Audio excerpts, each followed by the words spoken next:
नमस्कार दोस्तों। सुभाष चंद्र बोस, जिन्हें भारत की जनता नेताजी के नाम से श्रद्धा और गर्व के साथ याद करती है, भारतीय स्वतंत्रता संग्राम के उन अमर नायकों में से एक है जिनका नाम सुनते ही देशभक्ति की एक लहर सी उठती है।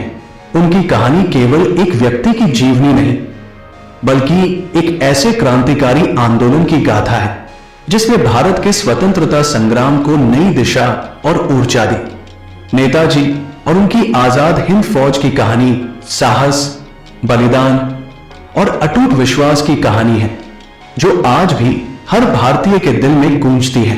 ये कहानी उस व्यक्ति की है जिसने ब्रिटिश साम्राज्य की नींव हिलाने के लिए न केवल भारत में बल्कि विदेशों में भी एक सशस्त्र क्रांति का बिगुल फूंका।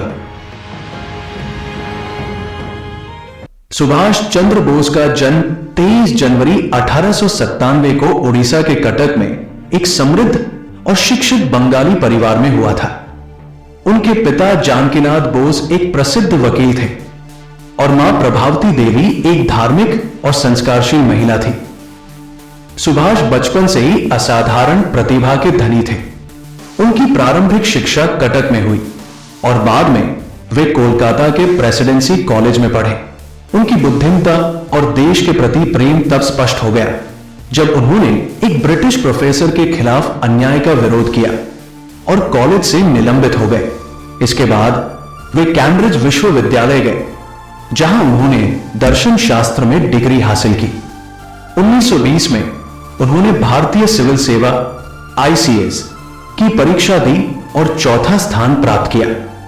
यह उपलब्धि अपने आप में बड़ी थी, लेकिन सुभाष का हृदय ब्रिटिश शासन की सेवा के लिए नहीं धड़कता था। उनका मानना था कि भारत की गुलामी की जंजीरें केवल सशस्त्र संघर्ष और पूर्ण स्वतंत्रता के लिए लड़ाई से ही तोड़ी जा सकती हैं।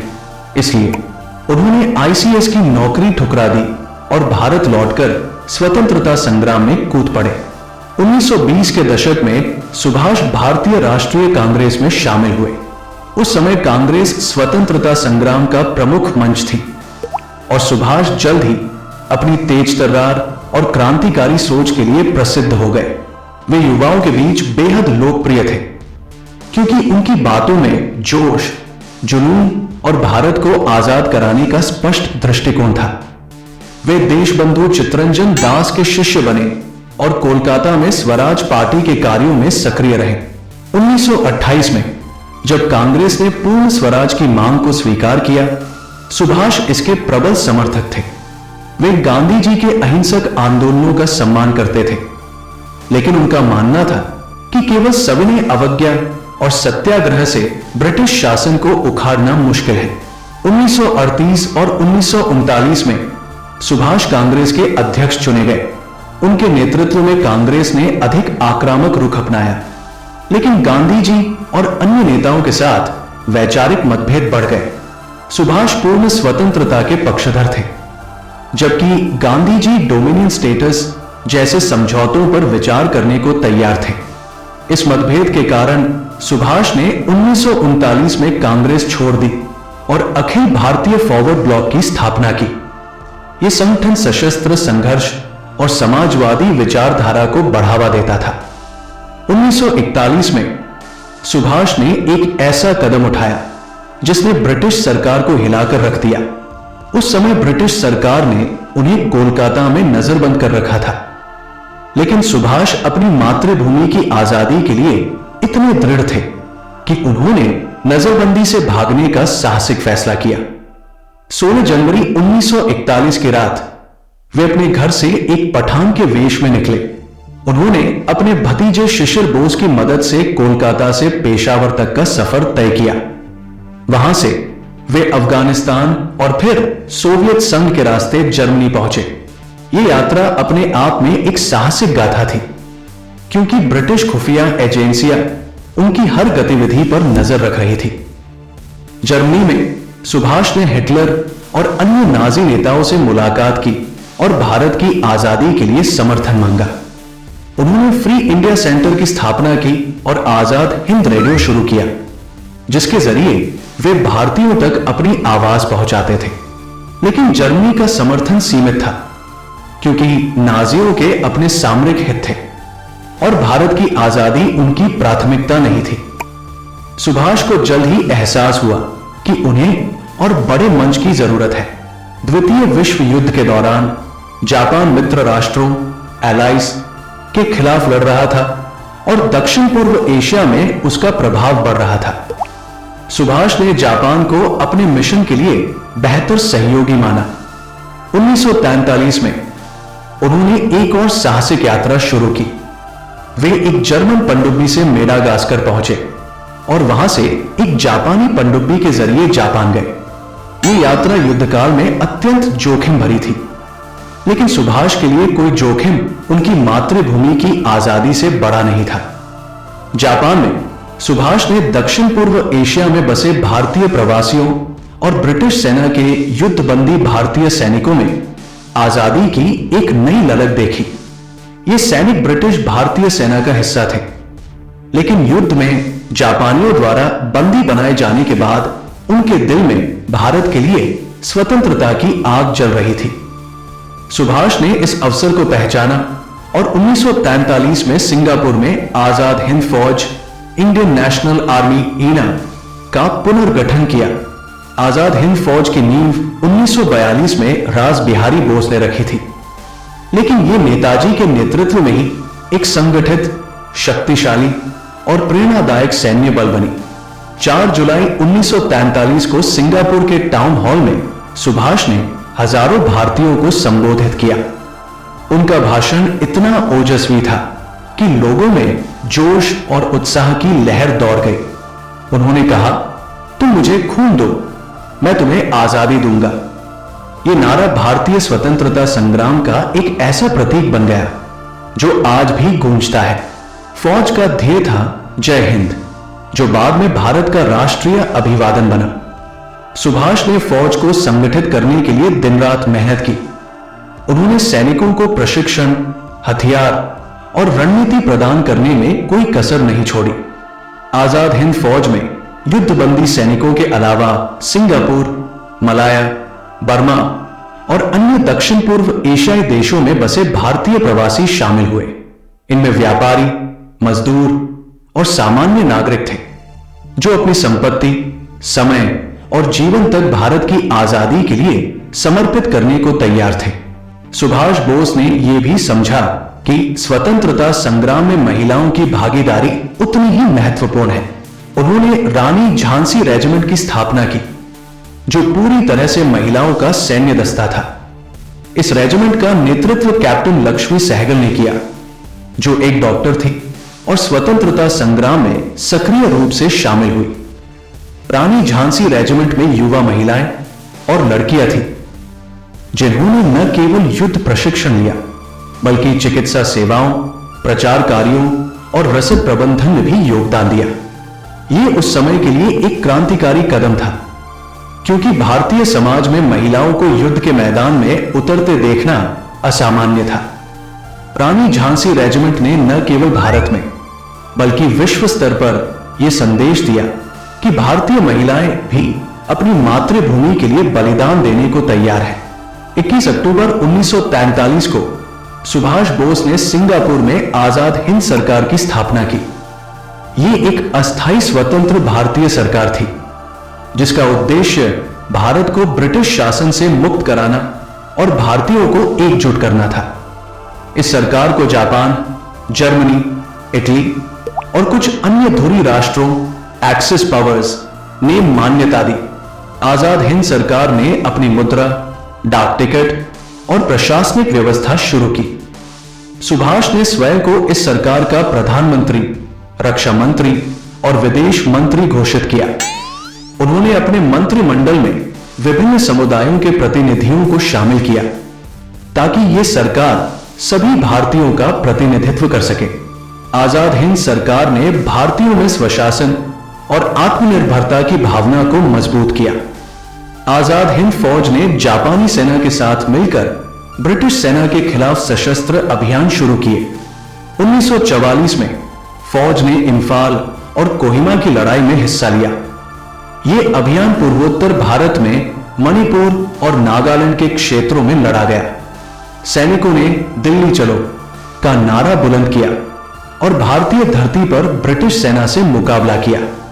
सुभाष बोस ने स्वयं इस अभियान की निगरानी की और सैनिकों का मनोबल बढ़ाया, लेकिन यह अभियान कई कारणों से सफल नहीं हो सका। भारी मानसून बारिश, रसद की कमी और मित्र राष्ट्रों की सैन्य शक्ति ने फौज की प्रगति को रोक दिया। जापानी सेना भी अपनी रणनीति में कमजोर पड़ रही थी, जिसका असर आजाद हिंद फौज पर पड़ा। इसके अलावा बर्मा अभियान में भी फौज ने ब्रिटिश सेना का मुकाबला किया। बर्मा, वर्तमान म्यांमार के घने जंगलों और कठिन परिस्थितियों में सैनिकों ने असाधारण साहस दिखाया, लेकिन रसद की कमी, बीमारियों और युद्ध की थकान ने फौज को कमजोर किया। इन अभियानों में हजारों सैनिकों ने अपनी जान गंवाई, लेकिन उनका बलिदान भारत की आजादी की नींव में एक महत्वपूर्ण ईंट साबित हुआ।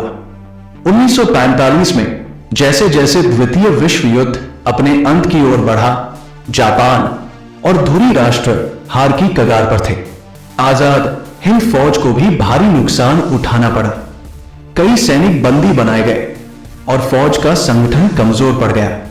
18 अगस्त 1945 को ताइवान में एक विमान दुर्घटना में सुभाष बोस की मृत्यु होने की खबर आई, लेकिन उनकी मृत्यु आज भी इतिहास का सबसे बड़ा रहस्य है। कई लोग मानते हैं कि वे इस दुर्घटना में मरे ही नहीं और बाद में गुप्त रूप से भारत या अन्य देशों में रहे। भारत सरकार ने इस विषय पर कई जांच समितियां गठित की, जैसे शाहनवाज समिति 1956, खोसला आयोग 1970 और मुखर्जी आयोग 1999 से 2005। इनमें से कुछ ने उनकी मृत्यु की पुष्टि की, जबकि अन्य ने इसे खारिज किया। नेताजी की मृत्यु का रहस्य आज भी लोगों को कौतूहल में डालता है और उनकी जीवटता की कहानियां जनमानस में जीवित है। आजाद हिंद फौज भले ही सैन्य रूप से पूर्ण सफलता न पा सकी, लेकिन इसका प्रभाव भारत के स्वतंत्रता संग्राम पर गहरा और दूरगामी था। इसने भारतीयों में स्वतंत्रता की भावना को प्रज्वलित किया और ब्रिटिश शासन के खिलाफ एकजुटता को मजबूत किया। 1945 से 46 में जब ब्रिटिश सरकार ने आजाद हिंद फौज के सैनिकों पर दिल्ली के लाल किले में मुकदमे चलाए, तो पूरे भारत में इसके खिलाफ आक्रोश फैल गया। इन मुकदमों को ईना ट्रायल्स के नाम से जाना जाता है। सैनिकों को देशद्रोही करार देने की कोशिश की गई, लेकिन भारतीय जनता ने उन्हें नायक माना। इन मुकदमों ने पूरे देश में विरोध प्रदर्शनों की लहर पैदा की। 1946 में रॉयल इंडियन नेवी विद्रोह RIA मुटीनी में आजाद हिंद फौज की कहानियों और नेताजी के नेतृत्व का बड़ा प्रभाव था। नौसेना के सैनिकों ने ब्रिटिश अधिकारियों के खिलाफ बगावत की और यह विद्रोह कराची से कोलकाता तक फैल गया। इसके अलावा भारतीय सेना और पुलिस में भी असंतोष बढ़ने लगा। इन घटनाओं ने ब्रिटिश सरकार को यह एहसास कराया कि अब भारत को नियंत्रित करना असंभव है। इतिहासकारों का मानना है कि आजाद हिंद फौज और ईना ट्रायल्स ने 1947 में भारत की आजादी का रास्ता साफ करने में महत्वपूर्ण भूमिका निभाई। रानी झांसी रेजिमेंट ने भारतीय महिलाओं को स्वतंत्रता संग्राम में एक नई भूमिका दी। कैप्टन लक्ष्मी सहगल और उनकी रेजिमेंट की महिलाओं ने न केवल युद्ध में हिस्सा लिया, बल्कि भारतीय समाज में लैंगिक समानता और महिलाओं की शक्ति का प्रतीक बन गई। इन महिलाओं ने यह दिखाया कि स्वतंत्रता की लड़ाई में पुरुष और महिलाएं एक साथ कंधे से कंधा मिलाकर लड़ सकते हैं। रानी झांसी रेजिमेंट की कहानियां आज भी भारतीय महिलाओं को प्रेरित करती हैं। नेताजी सुभाष चंद्र बोस और आजाद हिंद फौज की कहानी भारत के स्वतंत्रता संग्राम का एक ऐसा अध्याय है जो साहस, बलिदान और देशभक्ति से ओतप्रोत है। नेताजी का करिश्माई नेतृत्व, उनकी दृढ़ इच्छा शक्ति और फौज के सैनिकों का समर्पण भारत के इतिहास में अमर है। उनका नारा जय हिंद आज भारत का राष्ट्रीय अभिवादन है, जो हर भारतीय के दिल में गूंजता है। आजाद हिंद फौज ने यह साबित किया कि भारतीय केवल अहिंसक आंदोलनों तक सीमित नहीं थे, बल्कि वे सशस्त्र क्रांति के लिए भी तैयार थे। ये कहानी न केवल स्वतंत्रता संग्राम की एक गाथा है, बल्कि ये भी दिखाती है कि एक व्यक्ति का दृढ़ संकल्प, एकजुटता और जनता का साथ मिलकर कितना बड़ा परिवर्तन ला सकता है। नेताजी और उनकी फौज की विरासत आज भी भारत के युवाओं को प्रेरित करती है और हमें यह सिखाती है कि स्वतंत्रता की कीमत चुकाने के लिए साहस और बलिदान की जरूरत होती है। दोस्तों, अगर नेताजी सुभाष चंद्र बोस और आजाद हिंद फौज की यह कहानी आपको प्रेरित करती है तो इस वीडियो को लाइक जरूर करें ताकि और लोग भी इस महान गाथा को जान सके। इसे अपने दोस्तों के साथ शेयर करें ताकि हर दिल में देशभक्ति की आग फिर से जल उठे। अगर आप हमारी और ऐसी ही ऐतिहासिक कहानियां सुनना चाहते हैं तो हमारे चैनल गोलू ऑफ हिस्ट्री को सब्सक्राइब करना बिल्कुल मत भूलिए। और हां, नीचे कमेंट में लिखकर जरूर बताइए कि नेताजी का कौन सा पल आपके दिल को सबसे ज्यादा छू गया। मिलते हैं अगली कहानी में, तब तक के लिए जय हिंद, जय भारत।